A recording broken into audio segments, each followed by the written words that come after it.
नमस्कार, मैं future land time से मसूद हक्कानी और आज बात करते हैं टांडा विधानसभा 278 AIM के प्रत्याशी इरफान पठान साहब लगातार ये चुनावी दौरा कर रहे हैं, डोर टू डोर कैंपेन हो रही है, जनसभाएं हो रही है। इनसे ये जानने की कोशिश करेंगे कि इनको कितना जन समर्थन मिल रहा है। स्वागत। Thank you. देखिए हक्कानी साहब, रही बात यहाँ जब जन समर्थन की, तो आज अल्हम्दुलिल्लाह पूरी तरीके से टांडा की आवाज़ जागरूक है और वो ये समझ रही है कि हमको वो नेता अब नहीं चाहिए जो सिर्फ चुनावी मौसम में वोट मांगने के लिए आता है या पैसे के दम पे वोट खरीदता है। अब आवाम ये चाहती है कि हमारे बीच वो नेता होना चाहिए कि जो हमारे लिए चुनाव खत्म होने के भी बाद 5 सालों तक हमारे लिए लड़ाई लड़ता रहे। तो अब आवाम को बताने की ज़रूरत नहीं है, पहले जैसा अब चुनाव नहीं रह गया। जो लोग जात बिरादरी के नाम पे चुनाव को बांट लेते थे या तमाम ऐसी चीज़ें फैला करके अफवाह फैला करके चुनाव को जीत लिया करते थे, अब जनता पूरी तरीके से जागरूक है। सोशल मीडिया का ज़माना है, तो जाहिर सी बात है कि जनता अब ये चाह रही है, जो मैं कैंपेनिंग कर रहा हूँ, जो डोर टू डोर पहुँच रहा हूँ, जो नुक्कड़ जनसभाएँ कर रहा हूँ, उसमें लोगों की भीड़ ये बता रही है कि जनता पूरी तरीके से मजलिस इत्तेहादुल मुस्लिमीन को सराह रही है और ये चाह रही है कि आने वाली 10 मार्च को जो यहाँ पे कामयाबी मिले मजलिस इत्तेहादुल मुस्लिमीन को भी मिले, इसमें कोई शक नहीं। वो कौन से मुद्दे हैं जो मुख्य रूप से आप लोगों के बीच में लेके जा रहे हैं? देखिए, मुद्दा तो सबसे बड़ा यहाँ पे जो बिजली का मुद्दा टांडा नगर क्षेत्र में, चूँकि बुनकर समाज की बहुतायत है यहाँ पर, और दूसरी चीज़ अगर देखा जाए तो टांडा खुद ही एक मुद्दा बन चुका है। टांडा में ना स्वास्थ्य है, ना शिक्षा अच्छी है। हर गरीब का बच्चा बच्ची जो है मतलब जो है स्कूल नहीं जा पा रहा है या पढ़ाई नहीं कर पा रहा है। तो ये सारे मुद्दों को लेकर के मतलब मैं जनता के बीच जा रहा हूँ और ये वादा कर रहा हूँ अपने सदर मोहतरम की तरफ से कि मजलिस इत्तेहादुल मुस्लिमीन जैसे ही कामयाब होगी, डे फर्स्ट से इंशाअल्लाह ताला स्वास्थ्य और शिक्षा को लेकर के विकास के कार्यक्रम चालू कर दिए जाएंगे। रही बात बिजली प्रकरण की, तो इंशाअल्लाह ताला बुनकरों के हालात जो हैं वो मुझसे छिपे नहीं हैं, क्योंकि मैं बुनकर नगरी में पला बड़ा और यहीं पे खेला कूदा हूँ। तो बुनकरों का दर्द मेरा अपना दर्द है। इंशाअल्लाह ताला उसमें जहाँ तक भी मुझको कोशिश करनी पड़ेगी और जहाँ तक एफर्ट करना पड़ेगा, मैं करके अपने बुनकर भाइयों को पूरी तरीके से सहूलत मुहैया कराऊंगा। वो क्या समीकरण होंगे जो आपको जीत को सुनिश्चित करेंगे? देखिए, सबसे बड़ी बात है कि ये मुस्लिम बाहुल सीट है और मुस्लिम बाहुल यहाँ पे तकरीबन 1,40,000 मुस्लिम वोट है। अब समीकरण की बात अगर देखी जाए तो मुस्लिम अक्सरियत इस टाइम मजलिस इत्तेहादुल मुस्लिमीन को उम्मीद भरी नज़रों से देख रही है। दूसरी चीज़, हमारा बाबू सिंह कुशवाहा से गठबंधन है। कुशवाहा समाज की तकरीबन 25,000 वोट है यहाँ पे, जिसमें से अल्हम्दुलिल्लाह से गठबंधन है। कुशवाहा समाज की तकरीबन 25,000 वोट है यहाँ पे, जिसमें से अल्हम्दुलिल्लाह 70% वोट हमारे साथ खड़ी हुई है। रही बात कि जो नफरत की राजनीति कर रहे हैं वो आज भी बीजेपी के साथ हैं, उसमें कोई शक नहीं है। इसीलिए मैं 70% ही वोट के उस पर दावा कर सकता हूँ जिस समाज में मैं गया हूँ।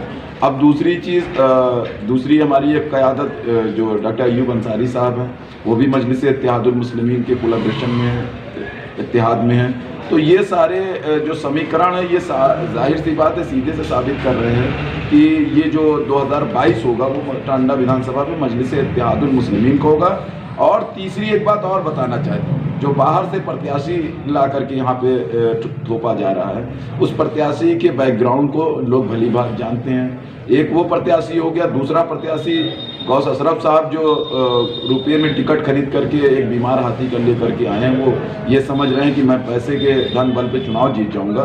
तो जनता बेवकूफ़ नहीं है, वो समझ रही है कि मैं जो वोट देने जा रहा हूँ उसका महत्व क्या है। एक वोट का महत्व आने वाली नस्लों के रोशन मुस्तकबिल की जमानत देता है। एक वोट का महत्व समाज के रोशन मुस्तकबिल की जमानत देता है। एक वोट का महत्व जो है हमारे माँ बहनों की इज्जत आबरू के तहफ़्फ़ुज़ की जमानत देता है। तो ये जनता जान रही है कि नेता वो, विधायक वो होना चाहिए जो समाज के दुख दर्द को अपना दुख दर्द समझे। ऐसा नहीं कि चुनाव जीतने के बाद अपने एसी चैम्बरों से निकलना बंद कर दे और सिर्फ उन लोगों की सुने जो कौम की दलाली, थाने कोतवाली की दलाली या ठेके पट्टी की लालच में आज उनका जिंदाबाद कर रहे हैं। तो ये सबसे बड़ा मुद्दा। आपके लिए सबसे बड़ी चुनौती कौन होगी, सपा बसपा भाजपा? देखिए, हमारी डायरेक्ट जो लड़ाई है वो भाजपा से है। कोई पार्टियां नहीं, समाजवादी चौथे नंबर पर है।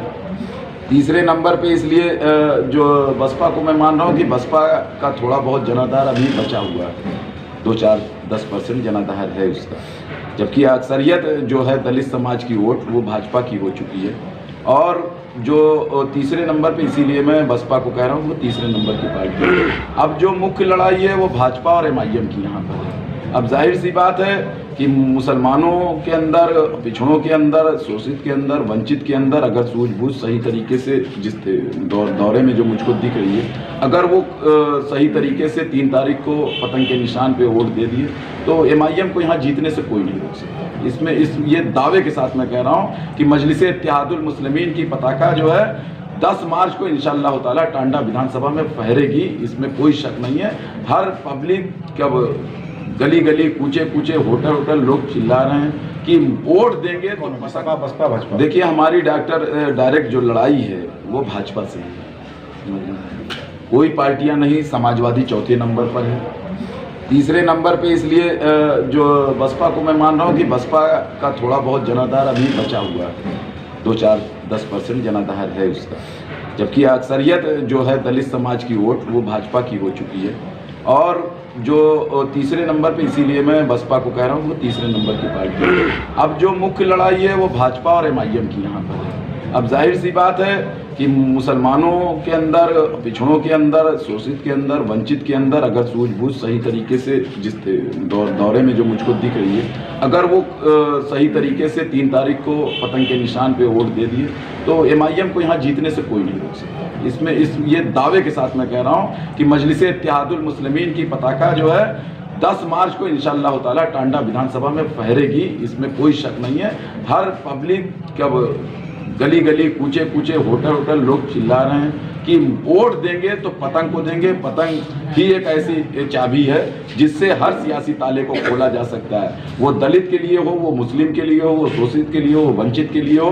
हर सियासी ताले की चाबी पतंग का चुनाव चिन्ह है। इसी सियासी चाबी के तहत इंशाअल्लाह ताला वो बिजली का ताला हो, वो डेवलपमेंट का ताला हो, वो जो है स्वास्थ्य का ताला हो, वो एजुकेशन से रिलेटेड ताला हो, सारे ताले की चाबी पतंग का निशान है। इसी चाबी से इंशाअल्लाह ताला सारी चीज़ें खुलेंगी। बहुत बहुत धन्यवाद। Thank you.